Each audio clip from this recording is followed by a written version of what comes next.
Dear friends, today we are going to discuss about a Nobel laureate, Herbert Simon.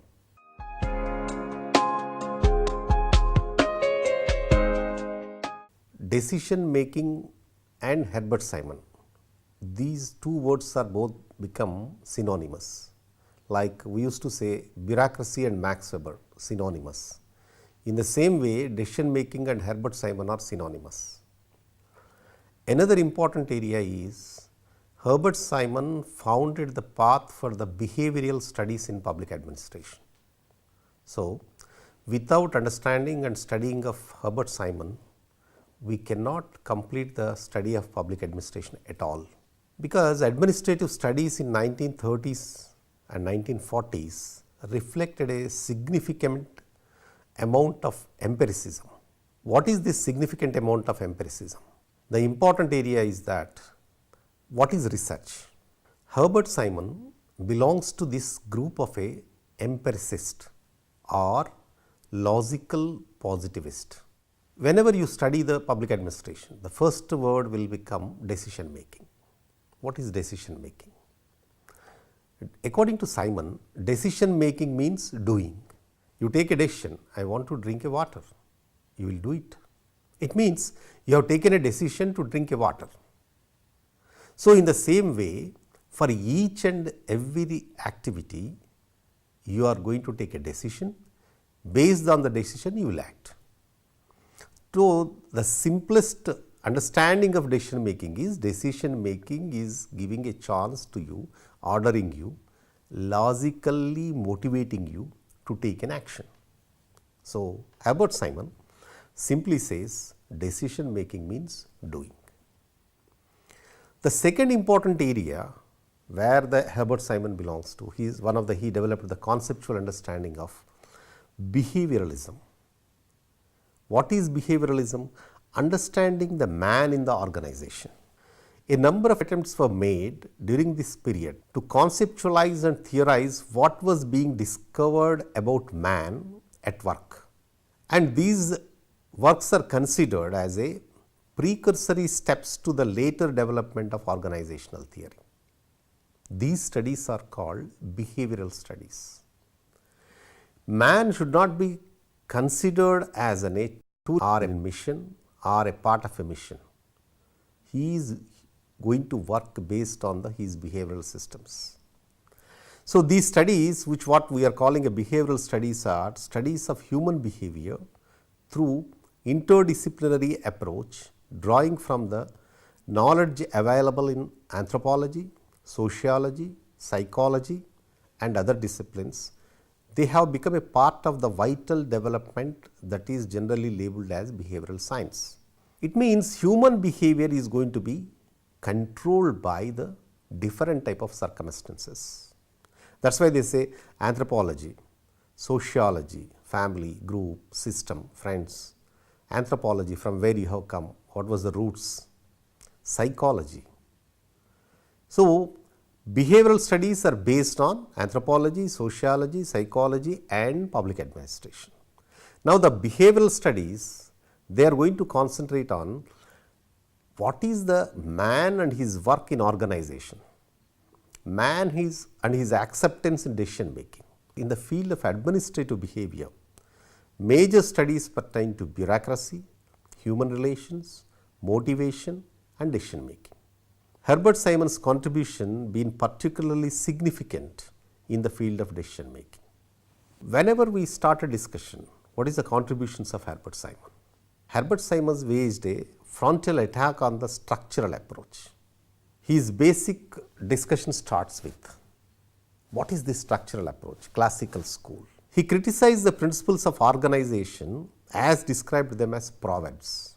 We know the principles of administration. We talk of division of work, coordination, hierarchy, authority, span of control, rule of law, line and staff, delegation. All these principles, he said these are the proverbs.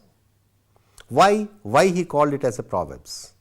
It is pointed out that these principles are contradictory and internally inconsistent.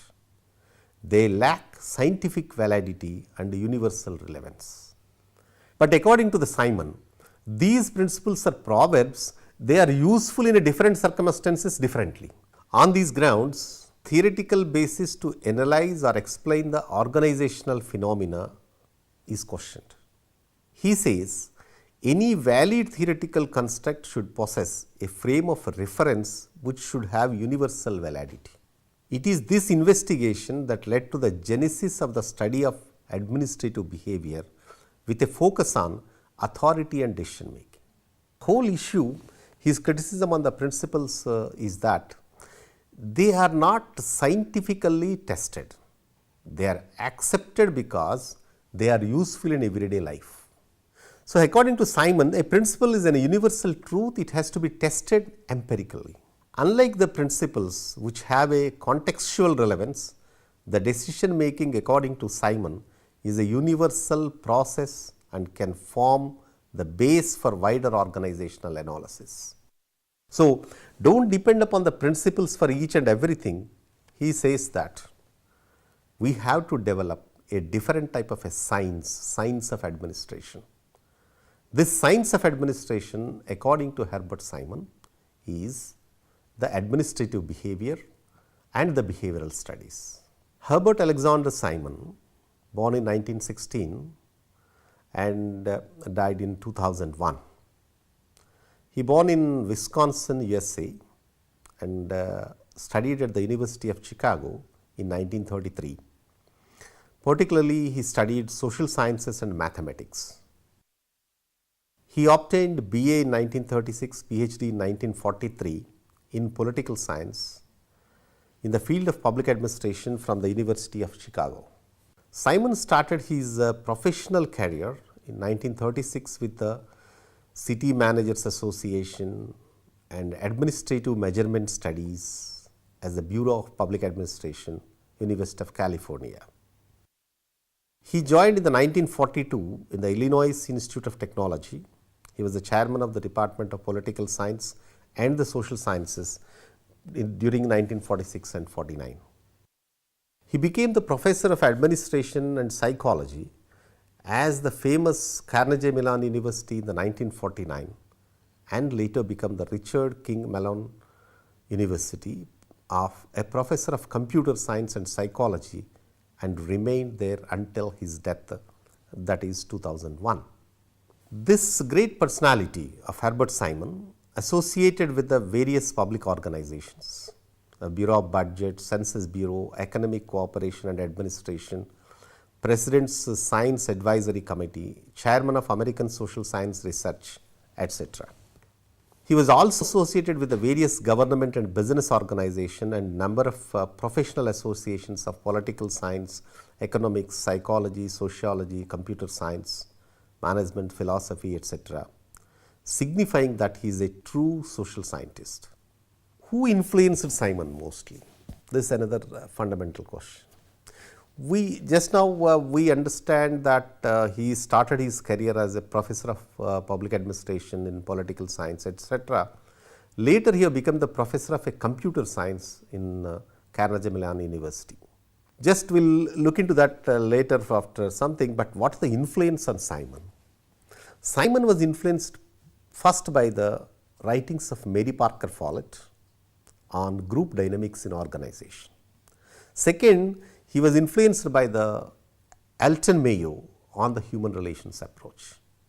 So, as we discussed on Elton Mayo, the social system of the organization, it is not an organization, is not a structural system and mechanized social system. So, Chester Bernard functions of executive had a positive influence on Simon's thinking about administration. So, Simon is one of the most influential social scientists and his role in shaping the 20th century of social science was unparalleled. Because of his contributions to the decision making, he was in receipt of the Nobel Prize in 1978 in the field of economics. He was an indefatigable advocate of social sciences and exemplary of a modern scientist.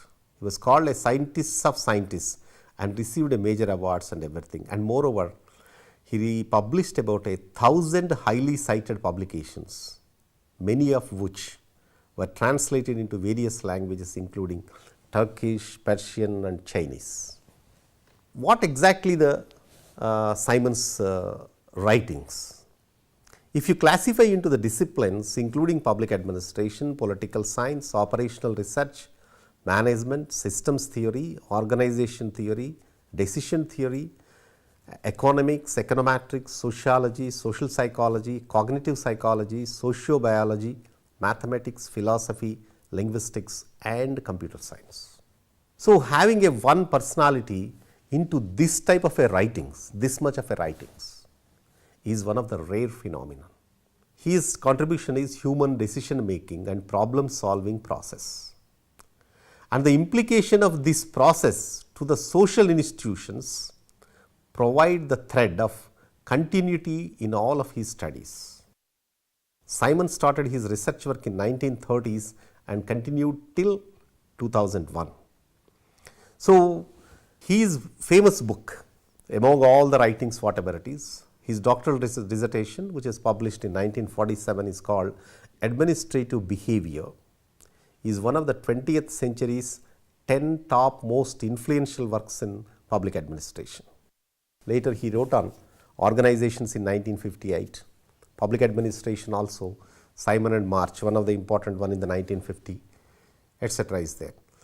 One of the Simon's famous statement, just for your understanding, is that how he has reached to all these levels. After reading about his background, after analyzing about his contributions to the various social sciences and sciences, he says mathematics is a language of thought. When I am working a problem, I don't think in words, but abstract representations, mathematics is my discovery language. So, based on this we can understand even administrative problems and administrative issues, wherever the problems are coming, he is thinking it in mathematical propositions, but not in a individual systems and other things. This personality has received about a honorary doctoral degrees from about 24 universities around the world, including the Harvard, Columbia, Yale, Chicago, etc. As I started discussion about what is decision making, according to Simon, decision making is getting the things done. What is the meaning of it? In this approach, decision making means doing.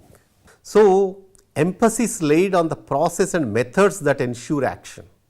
In the whole discussion on administration, sufficient attention is not paid to the choice which precedes action to the determinants of what is to be done rather than to the actual doing. Whenever you are collecting the various data, then that is in a first activity without knowing to you, you are doing that. That is what he said, mathematics is my language. In intelligence activity, you collect the various data and it is going to come to you, now this is the data. For example, a simple logic that I want to go to a movie or you want to go to a hotel. What do you are going to think? What movies are available? What hotels are nearby? How doing the things are going to happen. So, intelligence activity is the first important activity. Our brain is going to collect the data and keep it in front of you. Then the second activity the brain is going to do is a design activity. What is a design activity? Among this, what can I do now? I want to go to a movie, which is this, I want to go to IMAX, nearby or friends with somebody, a design. In the afternoon, in the night or in the midnight, then you are going to come to a design activity. Then the choice will come. The third important activity is a choice activity. The choice activity is you are going to pick up a choice among the design given by your brain. Now, that choice, how you are going to select that choice? This is the total research activity of Herbert Simon. This choice depends upon the various parameters, various circumstances at a time are going to influence you, but at the time you are going to select a choice. He has used the word called the logical positivism. Positivism is one, according to the human history, we are coming to a positivism. Positivism is based on a science and technology, our mind is a positivistic thinking from instead of metaphysics. I will see, I will approve, I will agree. But whereas logical positivism is based on an empiricism. You cannot simply say that tea is good. No, until unless you taste and you have an experience on that, you say finally tea is good. Empiricism talks about the data that you are collected and you tested it, finally you are coming to it. Without an adequate understanding of the dimensions which is rooted in the behavior of the man in the organization, the study of administration would remain largely inadequate. Based on this logical construction of empiricism or the testing point, he said the principles are wrong. Why the principles are not acceptable?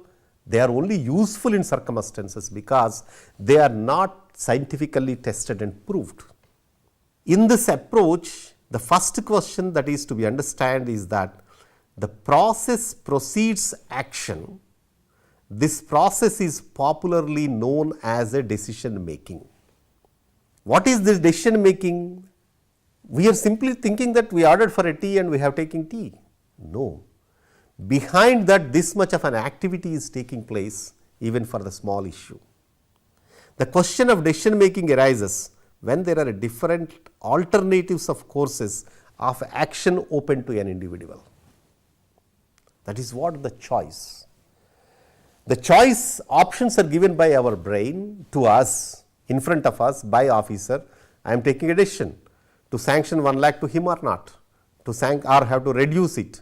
It's depend upon the various choices in front of us. Since one cannot choose different courses of action or more than one alternative, one has to choose only one alternative by the process of elimination.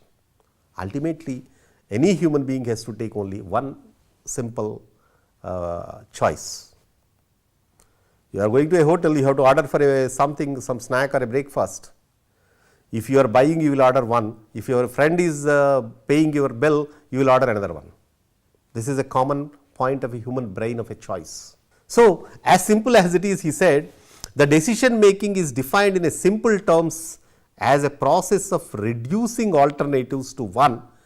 So, again, the simple logic, as we started discussion about the Herbert Simon, before understanding of all of his other part of the theories, the simple understanding is that how we are coming to a choice among the alternatives.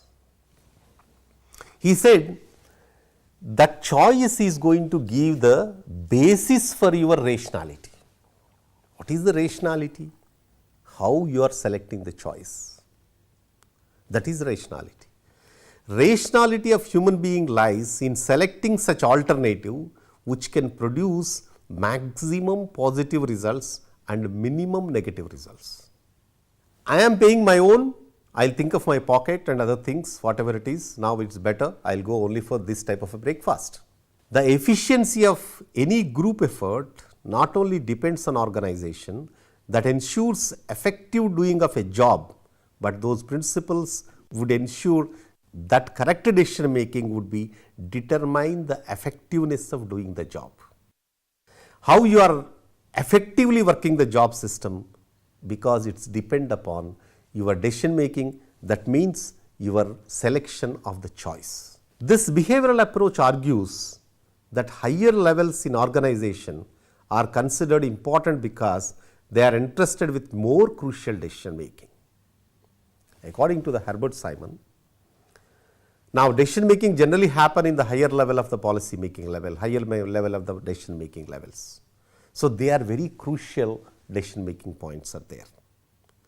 The logic that applied in the context of doing a job is more important than the men on the spot working at the lower levels of the organizational hierarchy would have been given more important place in the supervisory staff or men at the higher levels. So, ultimately, according to the Herbert Simon, each and every job place is center of a decision making activities. If you simply think of an office working with the various people, each person is doing a decision making activity. Each person is searching for a choices. Each choice is based on rationalities. And how this rationality is going to work.